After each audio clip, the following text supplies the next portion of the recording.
Bueno, ya Todo estamos como... grabando, muchachos. Entonces, les voy a compartir lo que teníamos que hacer. Y bueno, tipos de errores. Ese es el tema. Creo que no lo ven, ¿verdad? ¿Ya lo ven?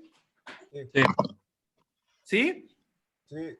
Entonces, tenemos que los tipos de errores, muchachos, surgen porque actualmente tenemos que estar automatizando muchas cosas. Como ustedes vieron en la película y lo que vieron o lo que han estado leyendo del libro, se relaciona mucho con esto porque queremos tener avances tecnológicos con la mira de ser un poco más económicos en la cuestión ya sea de diferente índole, como que las guerras, nuestra propia vida, o sea, un poco más cómodos, entre otras cosas. Pero es inherente que como nosotros los seres humanos, pues no somos elementos que sean de perfección, o sea, nosotros lo que colocamos son estándares. Y lo que se acerque más al estándar o que sea el estándar es lo que decimos que es perfecto. En realidad no hay nada que sea perfecto en lo que es el mundo, y menos lo que está construido por el ser humano, porque el ser humano tiene muchos tipos de errores. Los más afamados o los que se utilizan más en los sistemas computacionales o sistemas que nos ayudan a nosotros para poder trabajar, existe algo que se conoce como error absoluto, error relativo, error porcentual, error de redondeo y error de truncamiento. Muchos de estos elementos ya los conocen, solo que hay que aplicarlos. Dentro de lo mismo, muchachos, pues existe una definición de error donde, pues para las matemáticas y para la física, el error pues es una resta. ¿Y de cómo se da? Bueno, yo tengo un aparato con el cual estoy midiendo y lo comparo contra un estándar o una realidad que nos ayuda para ese tipo de medición. Si se aleja mucho de lo que tenemos nosotros como estándar, pues es lo que conocemos nosotros como error. Obviamente, dentro de la misma plática, pues vamos a hablar también de la exactitud y la precisión con la idea de que nosotros podamos mejorar, ¿no? Hay otro concepto que es medir. El medir, muchachos, es una comparación. Y esa comparación siempre se va a dar con un aparato de medición, llámese como se llame, puede ser un voltímetro, puede ser una regla, puede ser un flexómetro o algún otro con el cual podamos hacer nosotros una medición, precisamente es un proceso. Y lo comparamos con algo que está en un estándar. Dentro de ese estándar existe algo que se conoce como patrón. Ese patrón normalmente es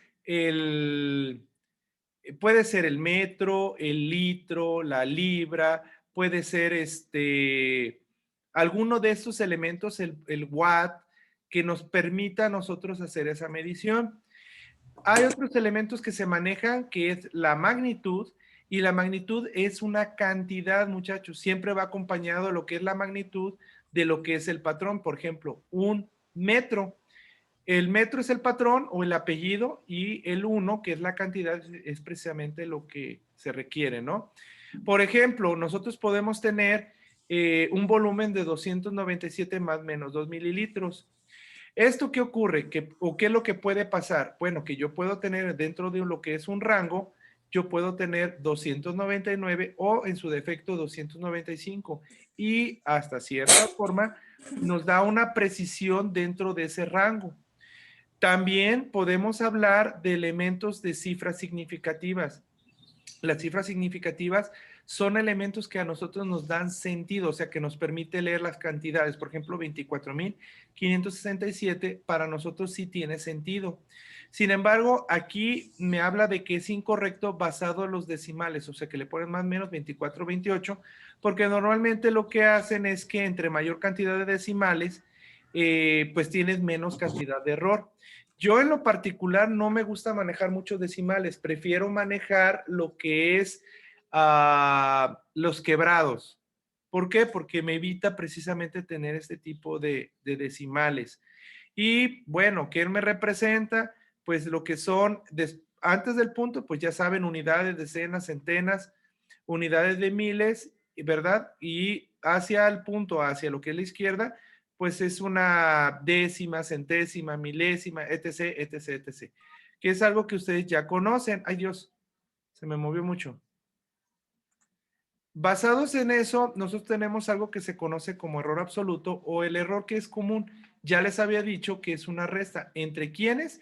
Entre lo que es una medida y lo que es un valor real, un estándar que probablemente esté en algún documento o que ustedes ya estén bien seguros que se manejan.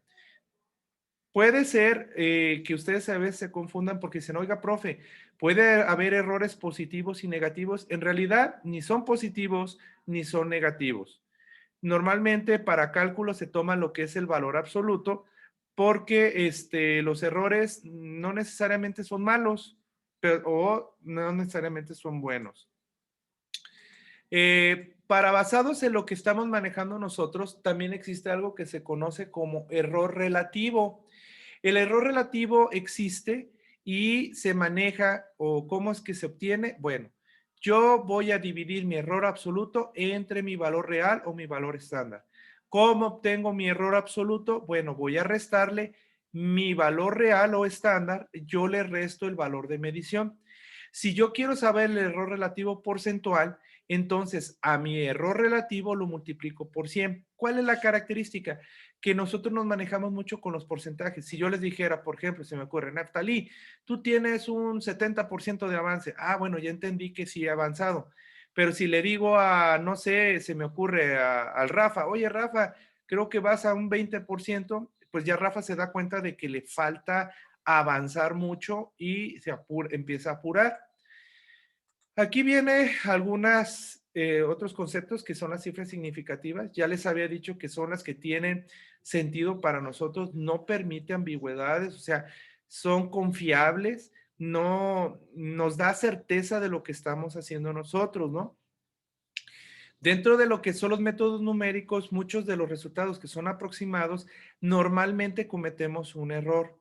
Siempre que una computadora me da un número finito de cifras significativas o una cantidad, ya ven que las calculadoras tienen creo que hasta 16 espacios para poner números. Las computadoras me pueden dar más, pero son finitas al final de cuentas, no son infinitas. Entonces, ¿qué es lo que ocurre cuando nosotros tenemos muchos decimales? Primero que nada, lo redondeamos. Por ejemplo, si yo tengo 9.182324, pues normalmente le hacemos, pues vámonos al 18.2, o sea, lo redondeé. También ahí cae uno en el truncamiento, porque si eran muchos decimales y yo los recorté, también es otro error. Normalmente esto es como una bolita de nieve. Cae un primer error en el proceso y ya después por el mismo sistema pues se van generando más y más y más y más errores. Aquí va a entrar algo que es la exactitud y la precisión. La exactitud, muchachos, y la precisión son dos cosas diferentes. Sin embargo, muchas veces las utilizamos, pues definitivamente los utilizamos como si no nos importara una cosa o la otra. Ahí les va la diferencia. La exactitud es normalmente cuando nosotros tenemos un valor que ya medimos con algún aparato que está muy bien calibrado y que al compararlo con el valor que es el real o el estándar, me da exactamente el valor. ¿Qué quiero decir con esto? Por ejemplo, se me ocurre, ¿sí conocen las resistencias? Sí. Bueno, imagínense un K ohm. Bueno, cuando yo lo mido con el voltímetro y está bien calibrado, yo lo chequé y lo checaron otras personas y me dicen, está muy bien, me va a dar en la medición un K. ¿Sí? En cambio, la precisión, yo tengo que hacer varios experimentos, pero me va a aparecer 995, 998, un K, 900, 1.1. Bueno, yo puedo decir que a pesar de esos experimentos, ese es un elemento preciso. ¿Sí? ¿Por qué? Porque mi aparato me está dando diferentes valores. En cambio, ya saben, la exactitud mido un K y me da un K, es perfecto. Entonces, es mejor tener exactitud que precisión en algunos casos. Y en otros casos es mejor tener precisión que exactitud. Normalmente todos los equipos son más precisos que exactos, ¿eh? Pero no podemos descartarlos. Por ejemplo, aquí tenemos nosotros lo que es varias dianas. Y estas dianas me hablan de la precisión y la exactitud. ¿Por qué digo que aquí estos son precisos? Bueno, porque aunque aquí tengo 8 puntitos negros, algunos están por fuera de la diana y la mayoría están cercas, pero no están en el punto rojo. Por lo cual, aquí hay precisión, hay exactitud, pero hay mayor precisión. En este de aquí hay mucha más exactitud que precisión. ¿Por qué? Porque todos los puntos cayeron dentro, casi todos dentro del círculo de en medio, y algunos están tocando, o alguno está tocando el punto rojo. Otro, en la parte de acá, es mucho más la precisión que la exactitud. Todos están dentro, pero ninguno tocó lo que es el punto rojo. Y en este hay mucha exactitud y hay mucha precisión. ¿Por qué? Porque la mayoría de los puntos están agrupados cerca del punto rojo. Y esto me da mucho más certeza de lo que estamos haciendo.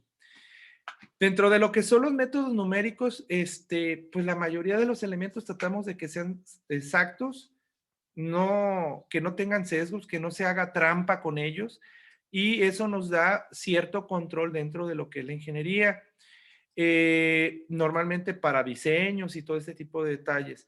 Sin embargo, el error normalmente lo consideramos como una inexactitud y por lo tanto nos da cierta imprecisión en lo que nosotros queremos o predecimos. ¿Hasta ahí estoy claro, muchachos?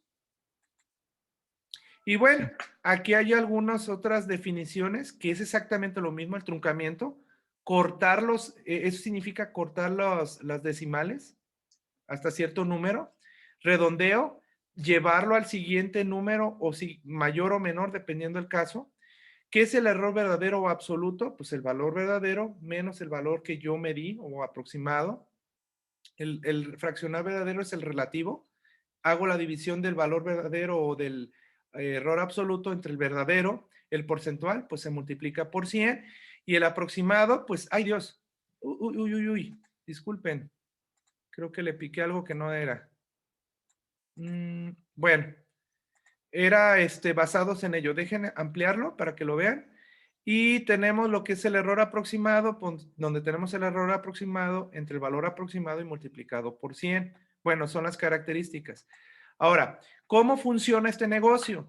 Si yo tengo un puente y un remache, que es un ejemplo, digamos, el puente tú lo mediste con un aparato y te dice, tienes 9,999 de longitud y tienes 9 centímetros respectivamente con respecto a la longitud y el remache, ¿sí? Y me pide, bueno, me dan los valores que se supone son los estándar de 10,000 y 10 y me dicen encontrar el error verdadero y el error relativo porcentual verdadero. Para el inciso A, ¿qué me dicen? Bueno, pues tengo que hacer una resta. Los 10,000 menos 9,999 me dan 1 centímetro. Y en el caso del remache hago algo parecido. Ambos me dan 1 centímetro, pero si se fijan aquí no me permite dar una decisión para saber si es correcto o no correcto lo que nosotros estamos midiendo y qué implicaciones lleva.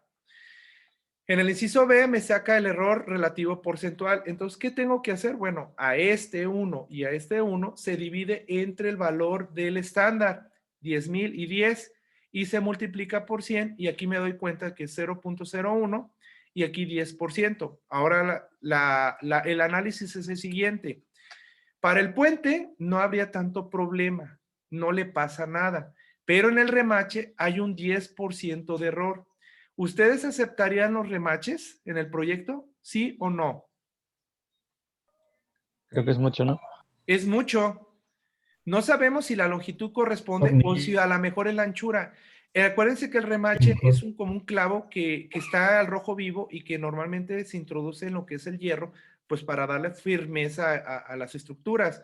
Pero no sabemos si este 10% de error me va a ayudar a mí o de plano lo va a desquebrajar o va a hacer que el puente se caiga. Entonces yo, este proyecto con este 10% de error, los remaches yo no los aceptaría porque es un riesgo. ¿Sí me expliqué? Sí. Bueno, esta es una actividad que quiero que hagan, muchachos. Voy a dejar de presentar y voy a parar la grabación.